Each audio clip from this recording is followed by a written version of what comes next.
Então, essa palestra de agora da tarde, ela tem muito a ver com o trabalho que nós fizemos aqui no estado do Rio Grande do Norte, né? Então, tem uma publicação científica, e eu vou começar não apresentando um artigo, mas eu pedi para deixar ele aberto aí, que é um trabalho que a gente mostra, né, a relevância de ecossistemas tecnológicos nos serviços de saúde, né, justamente para que a gente consiga ter respostas mais eficientes, promovendo e induzindo resiliência de sistemas de saúde e melhorando a resposta dos sistemas de saúde. Então, a apresentação de hoje vai muito nessa linha aí, né, e é um tema, inclusive, que na Public Health, Digital Health da Frontier, é um tópico especial de pesquisa que eu fui convidado a propor lá. Então, daqui a uns dias nós vamos ter coleções de papers especificamente nessa área, que é ecossistemas tecnológicos em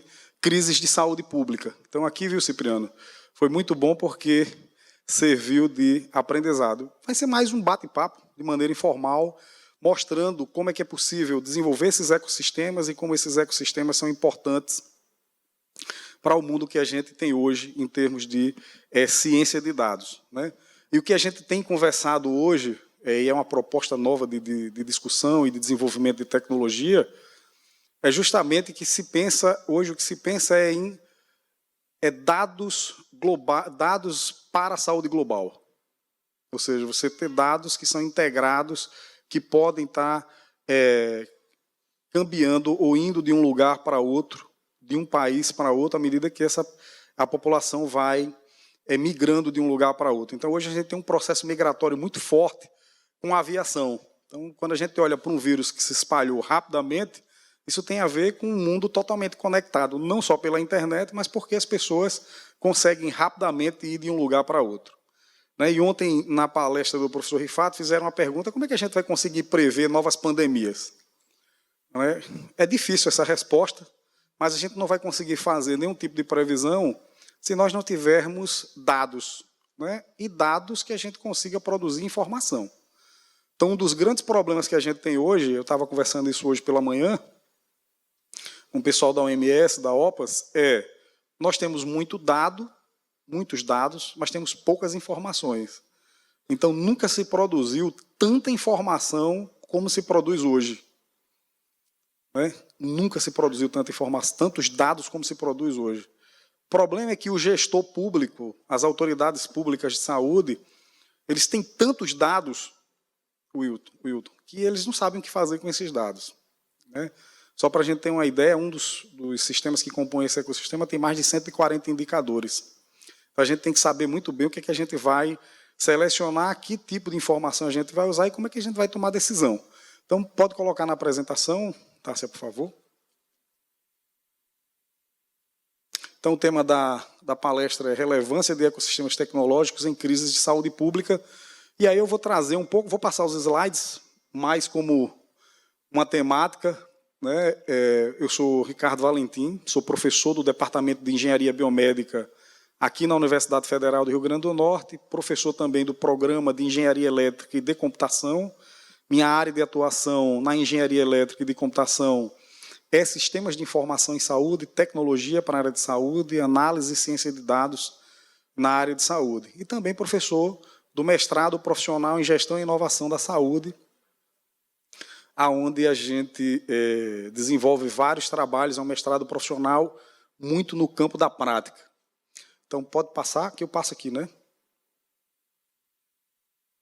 Bem, então, quando a gente pensa em desenvolver ecossistemas tecnológicos de informação e eu começo tecnológicos para enfrentamento a crises de saúde pública, primeiro, existem alguns conceitos que são muito importantes.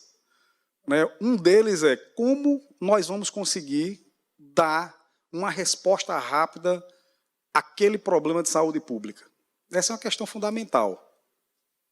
E não é só dar uma resposta rápida, é você conseguir dar uma resposta rápida, ou um grupo, ou a política pública, usar ferramentas de indução de política pública que conseguem dar uma resposta rápida, mas de maneira efetiva.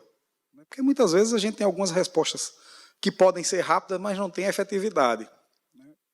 E aí, quando a gente vai trabalhar com efetividade, eu acho que Nádia está aqui, eu vou usar o termo, viu, Nádia, que eu aprendi com vocês, que é efetividade no mundo real.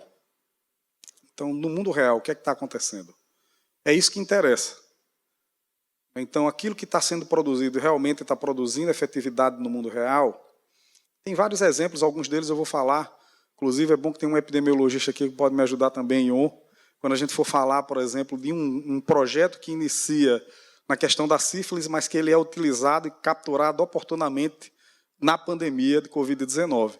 Então, quando a gente começa a trabalhar, Cipriano, você que foi pró-reitor de extensão, acho que tem muito bem esses conceitos de pesquisação, pesquisa-intervenção.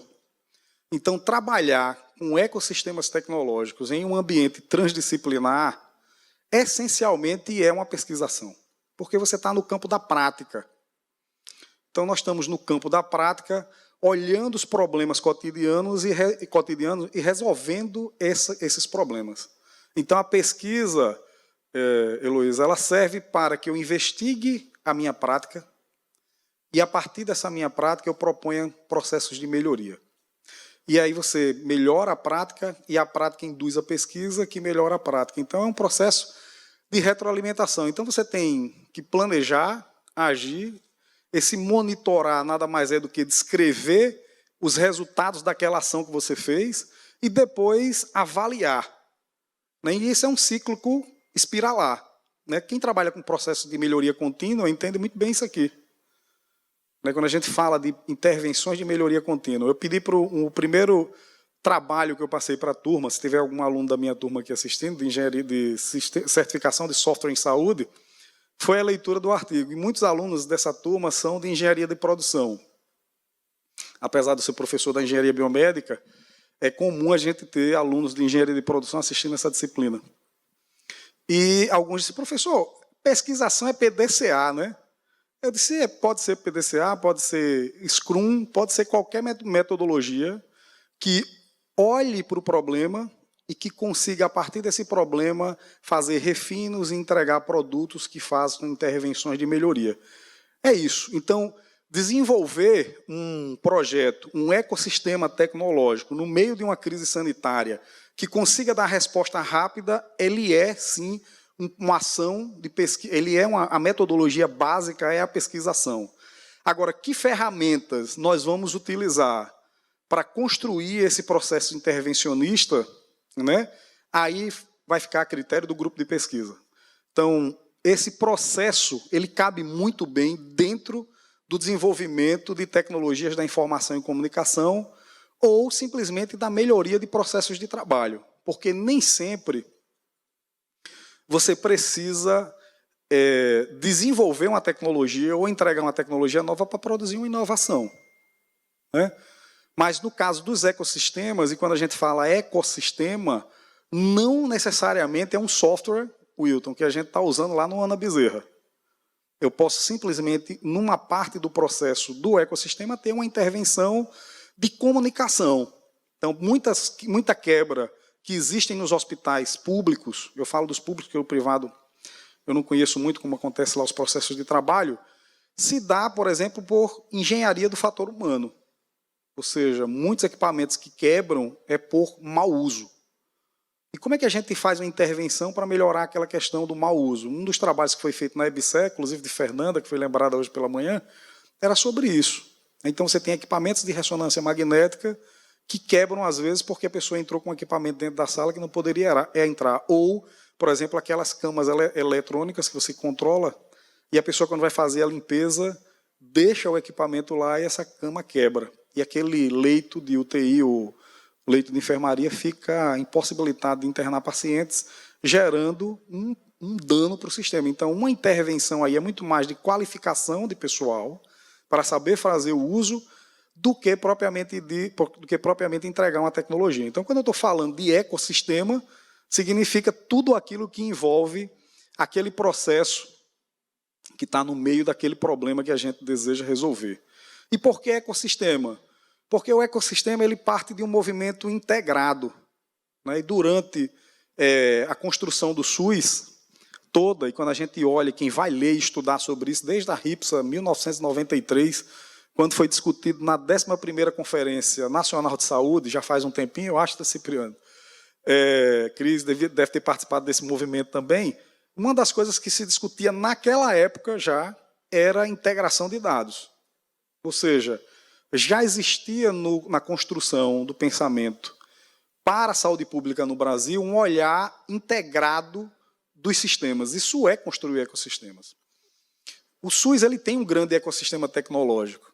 O problema é que o ecossistema tecnológico do SUS ele é muito fragmentado e muitas vezes ilhados. Você tem integração entre sistemas de um determinado grupo que não se integram com outros. Eu cito aqui muito o trabalho do Arthur Quioro, no Gilead, se ele estiver por aqui, eu acho que ele está por aqui, quando ele fala, por exemplo, lá do DataSUS, e ele foi diretor do DataSUS, na dissertação de mestrado dele tem um relato, por exemplo, de sistemas na área de vigilância, mais de 68 sistemas que não se integram a outras plataformas.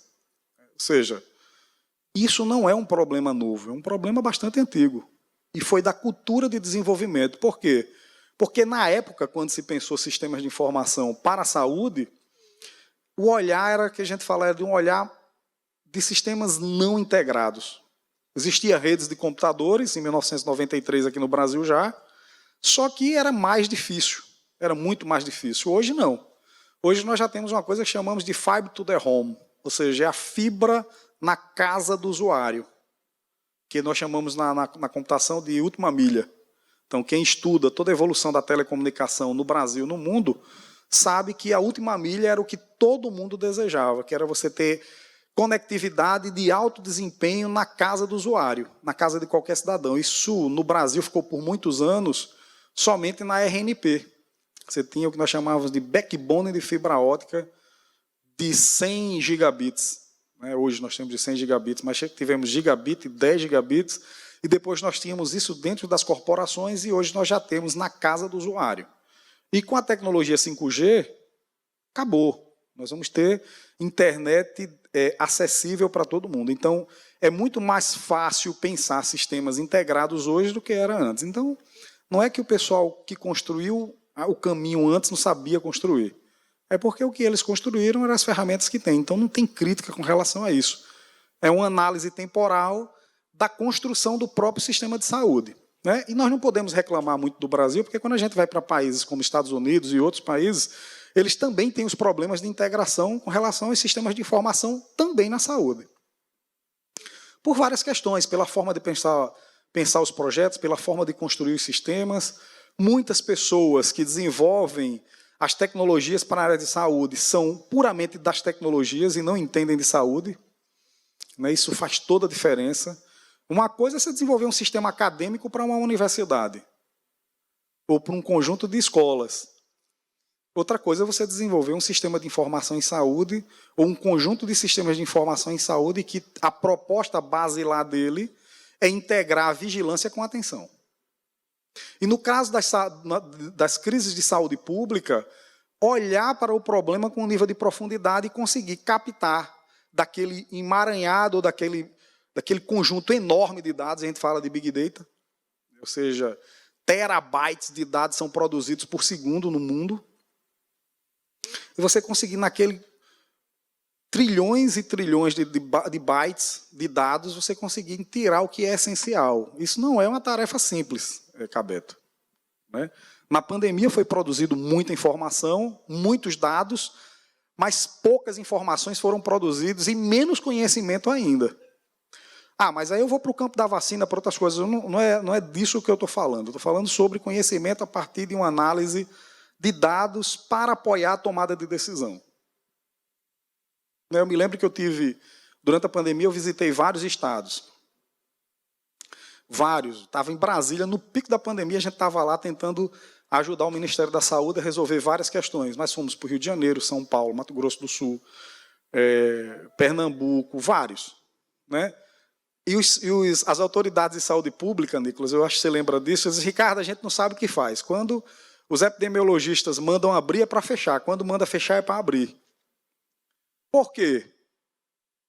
Porque é uma análise centrada somente numa visão parcial das informações. Está errada? Não. É uma análise. Então, a análise oportuna, ter ecossistemas tecnológicos que possam dar essa resposta mais rápida, parte de um conceito de você estar imerso no problema, entender o problema e ter toda essa celeridade. Então, a metodologia de pesquisação é uma metodologia intrínseca ao desenvolvimento de ecossistemas tecnológicos para crises de saúde pública. Não dá para usar modelos burocráticos. Eu li recentemente um trabalho de um grupo de pesquisadores da Eslovênia e fiquei muito feliz, porque o modelo que eles propõem para desenvolvimento da transformação digital na saúde global é justamente utilizando a pesquisação, né? Ele não fala especificamente da pesquisação, mas ele fala de modelos transdisciplinar com metodologias ágeis, Maurício, né? E ele diz o seguinte: as metodologias ágeis, elas foram por muito tempo subutilizadas quando a gente pensa em desenvolvimento. Então, a gente poderia aqui usar XP, que é um tipo de metodologia ágil, a gente poderia usar o RUP, que é um processo da Rational para desenvolvimento, poderia usar qualquer coisa. Mas quando a gente olha para esse modelo, né, que é um modelo de planejamento, ação, descrição de resultados, que você olha o que foi produzido e depois você vai avaliar aquilo que você produziu, ele casa muito bem com a metodologia Scrum. É uma metodologia simples. Basicamente o que vamos fazer essa semana? Qual é a minha lista de atividades? Eu olho para essa lista de atividades, faço um planejamento e pequenos cíclicos. Ou seja, a metodologia pesquisação ela é espiralar. E ela sendo espiralar, ela permite que a cada semana, onde eu faço uma nova interação, eu interaja, por exemplo, com a equipe lá da regulação da CESAP, entenda aqueles problemas e possa ir entregando produtos que eles já vão passando a utilizar. Então, você não precisa desenvolver toda a tecnologia, que levaria aí anos, às vezes meses, para entregar. Se a gente usasse essa metodologia, que é a metodologia tradicional de desenvolvimento, talvez a CESAP ainda estivesse esperando o Regula RN da pandemia, não estivesse pronto ainda. Então, o modelo que a gente desenvolveu, esse modelo Scrum, ele casa muito bem com o modelo de pesquisação, ou seja, ele é uma ferramenta, uma técnica utilizada pela metodologia de desenvolvimento científico. Ou seja, à medida que a gente vai desenvolvendo, entendendo o problema da CESAP, no caso, que era o caso que a gente traz, ou daquele lugar onde a gente está intervindo, no caso Espírito Santo, onde nós fizemos também algumas intervenções, Mato Grosso do Sul, em outros lugares, nós fomos entendendo o problema e entregando produtos a todas as semanas. Então, você tinha o que nós chamamos de produto mínimo viável. Então, você tinha um MVP, um produto mínimo viável, era entregue naquela semana, eles utilizavam aquele produto, é isso aí, né, Nicolas? Eles utilizavam aquele, às vezes, muito simples, mas que atendia a demanda. Às vezes, esse produto muito simples ele ainda não está maduro para ser utilizado, mas ele já era testado e o usuário devolvia para a gente todas as frustrações dele com relação ao que a gente entregou. Acho que é a Valéria que está ali, é? Certo. É porque é de máscara, a gente fica olhando só para os olhos, só vê o olhinho, assim, Filó, já vi por aí. Então, entender esses problemas, estar imerso no problema, investigar o problema, é uma pesquisação. É isso que a metodologia Scrum faz. E o Laís, ele conseguiu, nessa pandemia, aplicar bastante esses conceitos de metodologias ágeis. E foi assim que a gente conseguiu entregar. No DataSUS, isso não acontece muito. O DataSUS ele usa um modelo muito burocrático, acredito que na EBSE também, pela natureza deles. Usa um modelo muito burocrático de desenvolvimento que exige uma documentação muito cara. Se gasta muito mais tempo documentando do que desenvolvendo o produto. Aqui a forma de documentar é muito diferente. Por exemplo, o pessoal lá de Pernambuco que está trabalhando com a gente, no Salos, consegue entender a velocidade das entregas. Então, a gente está implantando Salos em vários lugares do Brasil e a velocidade de entrega é muito diferente. Inclusive, essa forma orgânica de desenvolver a tecnologia com as necessidades do usuário ou com as necessidades do contexto epidemiológico, da saúde, da crise de saúde pública, no laboratório a gente desenvolveu um modelo que consegue, inclusive, ter mais plasticidade, ele é mais responsivo, o modelo é resiliente, então a pesquisação, ela cria um modelo muito resiliente, porque consegue dar resposta para a necessidade da gestão pública, mas consegue também ter responsividade. Responsividade, que aí já é um conceito, quando a gente traz para esse modelo de desenvolvimento, é um conceito, para nós, um pouco diferente, assim, é um modelo onde você tem uma adaptação muito rápida, mas, no nosso caso, a gente observou responsividade quando, por exemplo, para uma mesma equipe de tecnologia, você tinha 3 problemas diferentes, mas eram 3 problemas diferentes de 3 naturezas diferentes.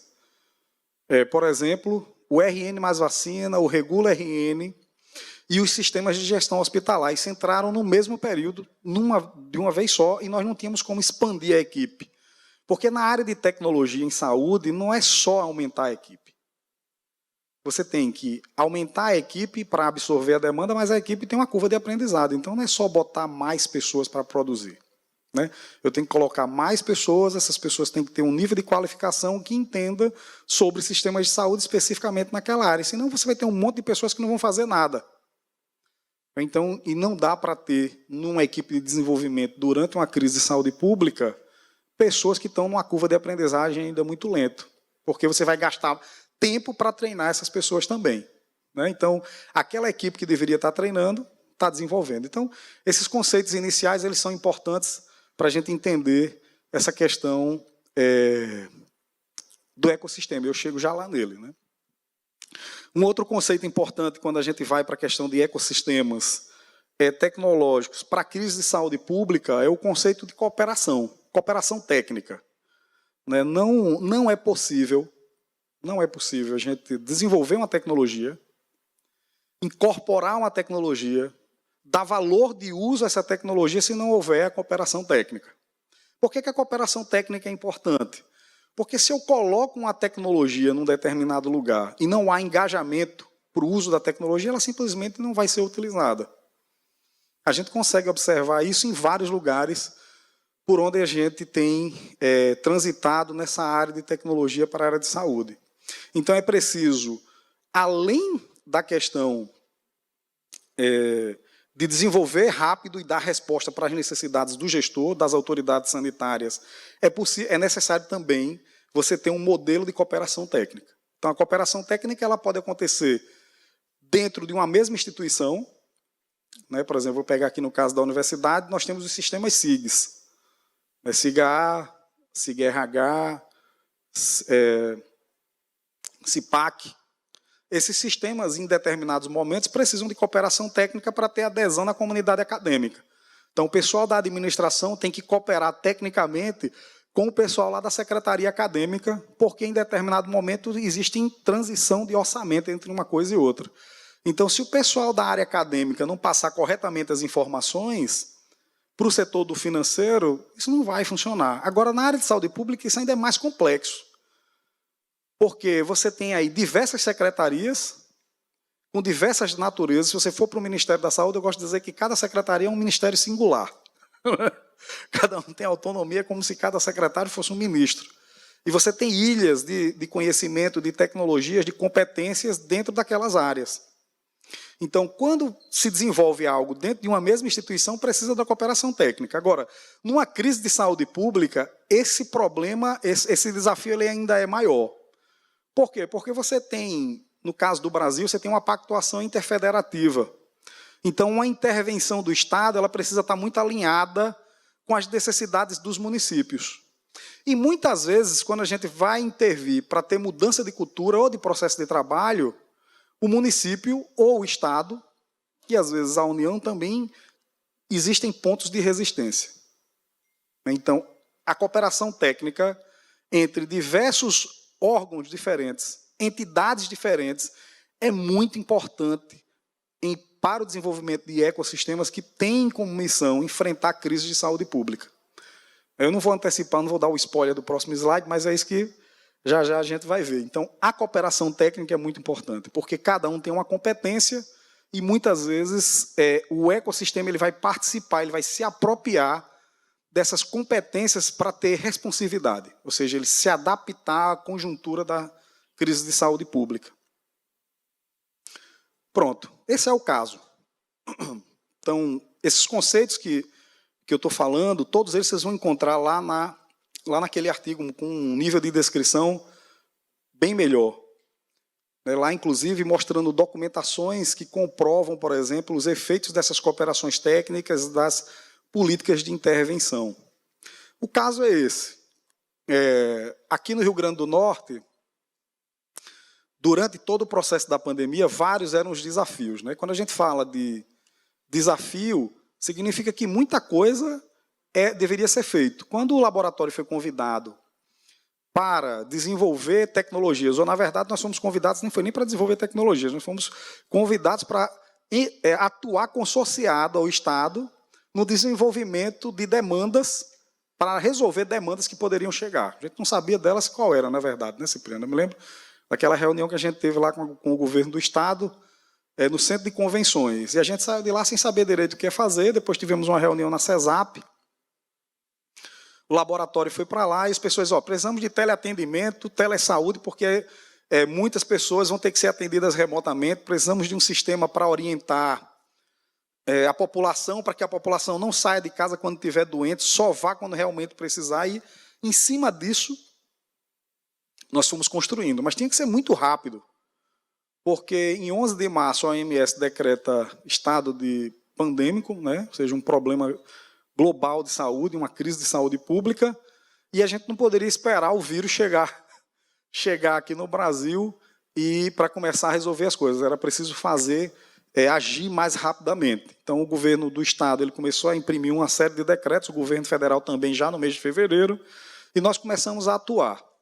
Então, a primeira iniciativa vamos desenvolver algo na área de telesaúde, porque existem vários profissionais de saúde que estão no grupo de risco e que querem continuar desenvolvendo suas atividades laborais, e a gente precisa de uma plataforma que faça isso. Essa decisão foi tomada lá na CESAP.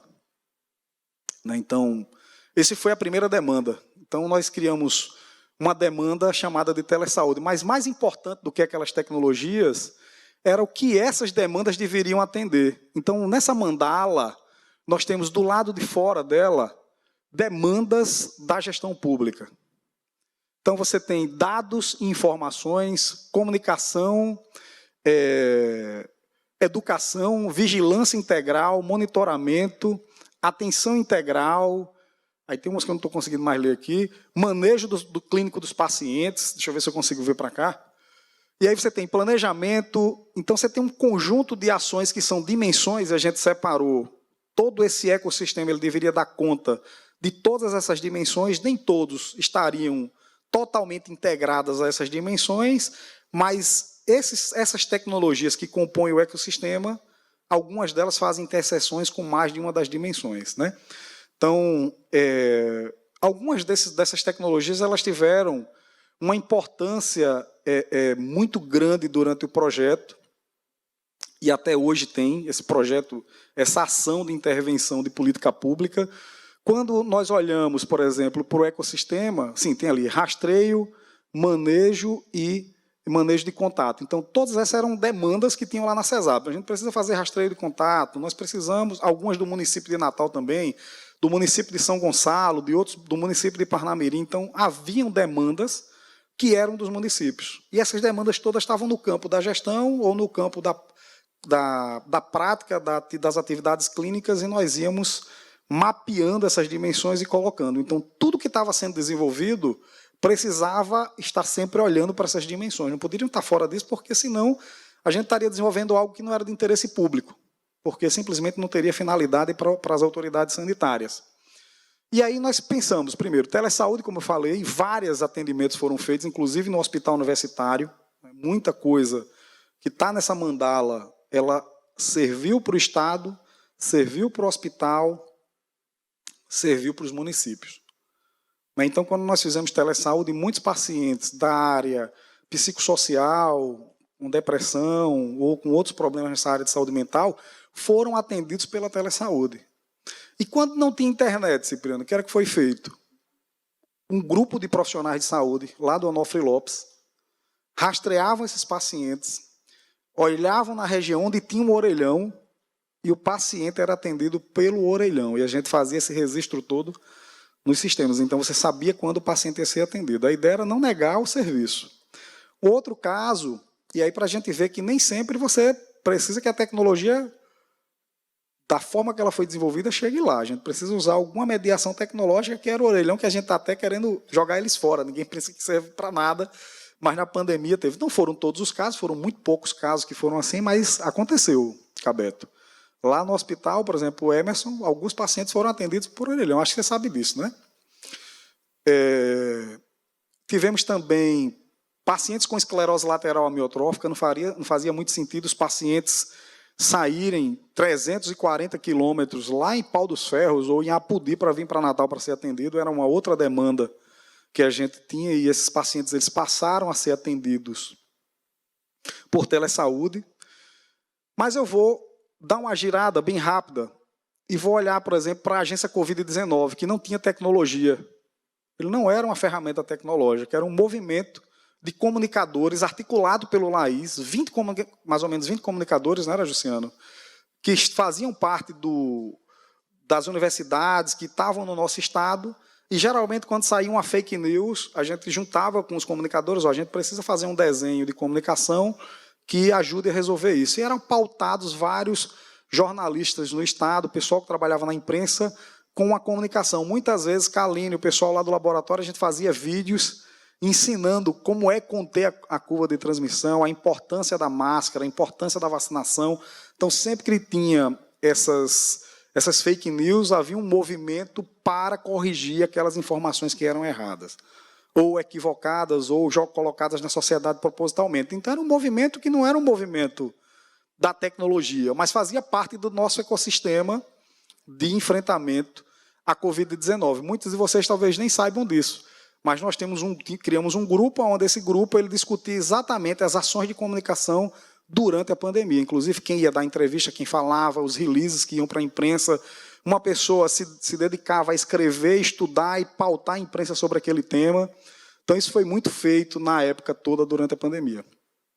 O AvaSUS, que é uma ferramenta, na nossa opinião, que sempre tem que fazer parte, sempre que possível, tem que fazer parte de qualquer ecossistema de enfrentamento à crise de saúde pública, porque a educação em saúde ela é um instrumento de resiliência, sim. Né? Quando eu falo de educação, a gente não fala de educação, a formação convencional, mas de uma formação continuada.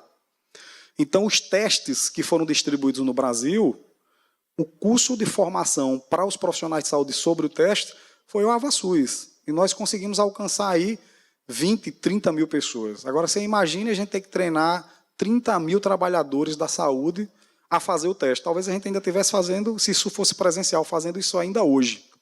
Então, o AvaSUS conseguiu aí uma marca de 230 mil trabalhadores da área da saúde formados ou qualificados para algum tipo de ação na Covid-19. 230 mil, desses 230 mil, 3 mil e poucos foram em 55 países dos 5 continentes, apesar dos cursos majoritariamente estarem em português, ou seja, mostrando um nível de capilaridade. Então, esse ecossistema, apesar de ter sido pensado para o Rio Grande do Norte, Cipriano, ele tem ações que são universais. Tiveram ações locais, como a telesaúde, apesar da gente ter feito ensaios com o Ministério da Saúde a nível nacional, mas as ações de intervenção elas foram locais.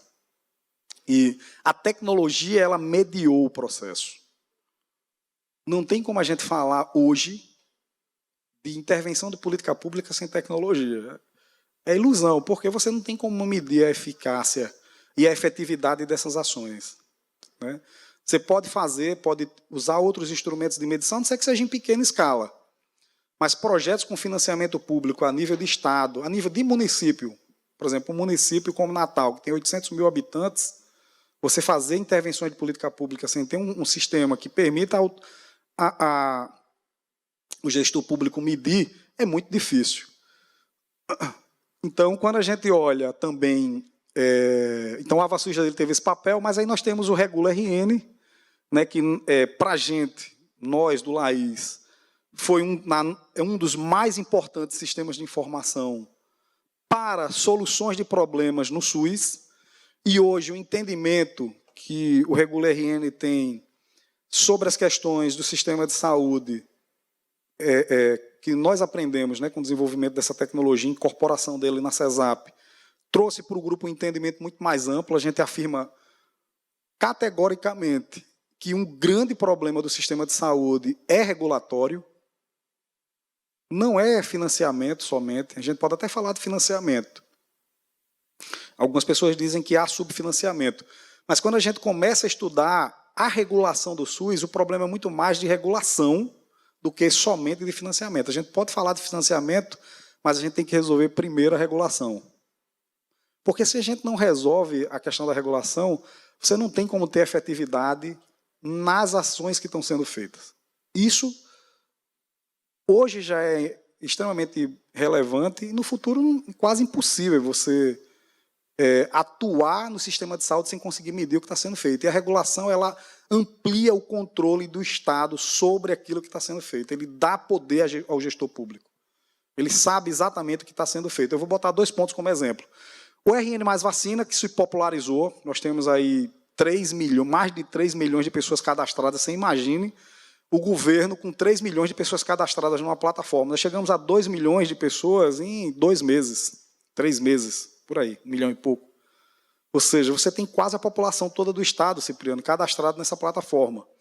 Ela dá de cara um censo autodeclarado daquelas pessoas que fizeram cadastro. Diabetes, hipertensão, câncer, porque algumas pessoas podem preencher isso daí. Autodeclarado. Claro que a gente sabe que quando tem autodeclaração, tem alguma fragilidade no dado. Mas nós podemos utilizar isso aí também para estudar. Então, de cara, ele já traz isso. É um sistema que está totalmente integrado a diversas outras plataformas, tanto do governo federal como da própria CESAP, e permite diversos tipos de análises. Então, hoje nós temos um paper que está indo para a Lancet também agora. Né, Leonardo? Cadê Leonardo? Então, esse trabalho a gente consegue ver, eu acho que é um dos poucos estados no Brasil que tem esse dado, e o dado vai ficar aberto também, só que anonimizado. A gente está enviando o trabalho até o final do mês. Depois disso, os dados vão ficar abertos para que qualquer outro pesquisador possa consumir os dados e gerar outras pesquisas. Nós conseguimos, por exemplo, observar a evolução clínica desses pacientes vacinados com 1 dose, com 2 doses, com 3 doses, com 4 doses, por tipo de imunizante, por idade, por tipo de comorbidade. Então, é um dado muito fino. E quando a gente soma esses dados com os dados que existem também do Espírito Santo, que são mais 8 milhões de doses aplicadas, então nós temos um poder muito grande. Então, nós conseguimos saber a história clínica desse paciente antes de entrar, depois que ele interna e toda a evolução clínica do paciente. Isso vale muito. Então, é uma das bases de dados mais completas para a análise de efetividade dessas vacinas no mundo real, porque o tamanho da amostra é muito grande, né? E com um nível de segurança muito adequado, porque uma parte dos resultados desses exames ele captura do GAL. Então, você tem como cruzar, inclusive, com exames laboratoriais, isso de forma online. Então, é muito, assim, é um dado muito fino em termos de qualidade. Claro que todo dado tem problema, mas ele tem um nível de normalização do dado que garante vários níveis de integridade. Pelo menos 2 deles, o RN mais vacina contempla, que é a integridade referencial, né, e atomicidade, que nós chamamos de integridade transacional. Então, esses dados dificilmente são corrompidos dentro do sistema sem que a gente fique sabendo que houve uma intenção de corromper o dado. Então, isso para a gestão pública é muito importante. O Fiscaliza RN, que é um sistema que a gente tem feito junto com o Ministério Público Federal, Ministério Público do Estado, Ministério Público do Trabalho, Polícia Federal, Tribunal de Contas do Estado. É um sistema que utiliza inteligência artificial e dados, análise de dados, para fazer diversas correlações sobre o uso de recurso público no sistema de saúde. Então, é muito importante, nós estamos inaugurando. Esse daí é importante tanto para... Meu tempo acabou, vou pedir só mais uns 2 minutinhos para ir encerrando. Ele é importante tanto para a visão dos órgãos de controle, mas para a própria gestão. Porque se há inteligência, por exemplo, se há inteligência para o controle, a gestão ela pode ter uma inteligência também que garante integridade do processo.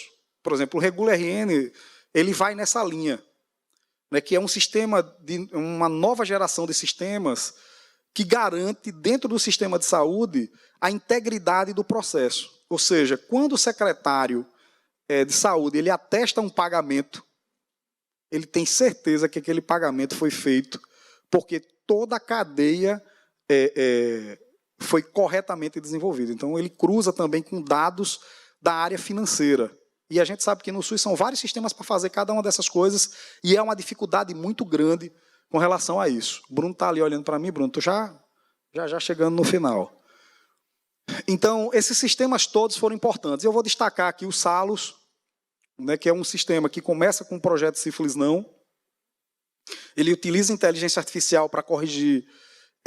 primeiro foi utilizado para corrigir diversas distorções que tem nos sistemas de informação em saúde do próprio Ministério da Saúde, né? Então, são sistemas bastante antigos, sistemas velhos, que permitiam, por exemplo, quem é da saúde há muitos anos sabe que você podia inserir o mesmo paciente várias vezes. E esse mesmo paciente era cadastrado como se fosse um paciente diferente. Simplesmente porque a forma de digitar o endereço do paciente, por exemplo, Nossa Senhora Apresentação aqui em Natal, é o nome de uma rua, nome de um bairro, acho que é o nome de um bairro.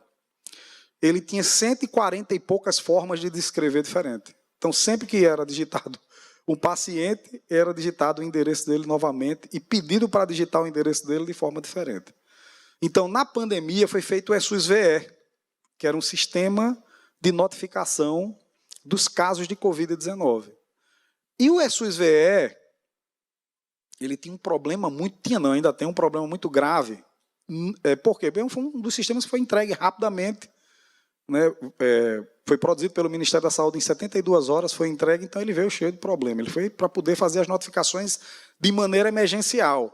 A tendência é que ele vire o sistema hoje oficial da vigilância. Então, está havendo um trabalho muito forte dentro do Ministério para isso. Eu acredito que eles deverão lograr êxito.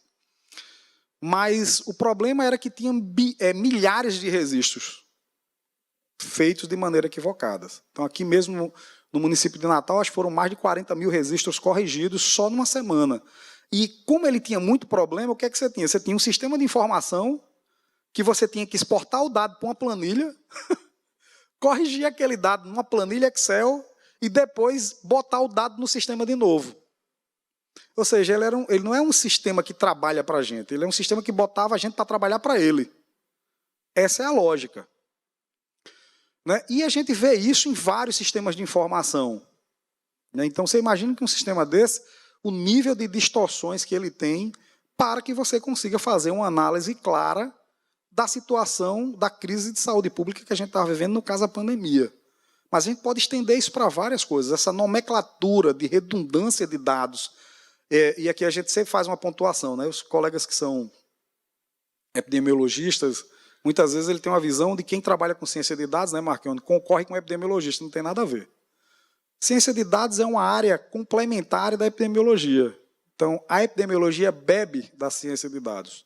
E a ciência de dados provê informações corretas para que os epidemiologistas possam trabalhar de maneira mais apropriada. Se você tem um dado ruim, a análise epidemiológica é ruim. Mas quem resolve o problema para que o dado não chegue ruim é o cientista de dados, não é o epidemiologista. Né? Por isso é que muitos colegas, secretários de saúde, diziam, rapaz, quando o pessoal mandava fechar, era a hora de abrir. Eu escutei isso lá no Mato Grosso do Sul. Quando mandava abrir, era a hora de fechar.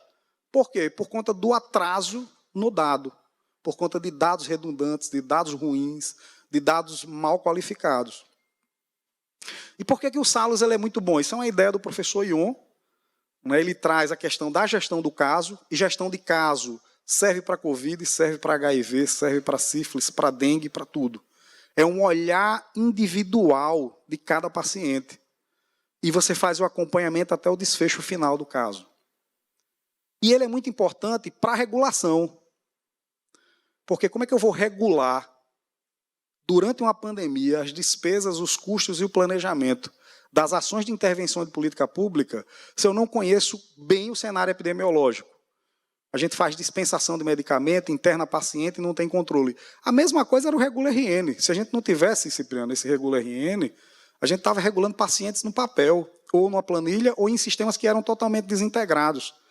A gente ia dizer, nós, o Estado, ia acreditar que não tinha leito e tinha leito disponível. Então, o Regula RN permitiu implementar uma ideia que a Secretaria de Saúde, de maneira correta, executou, que foi ter uma visão única de todos os leitos do SUS. Então, aqui não foi feito hospitais fragmentados para atender Covid. Não. Foi estruturada uma rede assistencial. E essa lógica implementada no sistema de informação permitiu um nível de resiliência muito grande do sistema. Porque o planejamento das intervenções para aumento e retirada dos leitos é feito baseado em evidência. E a evidência é construída com dados. Com dados que não são redundantes. Com dados que têm integridade do dado. Quando a gente fala de integridade, é mais do que segurança. Para a gente que é da área de computação, integridade é um conceito básico do dado.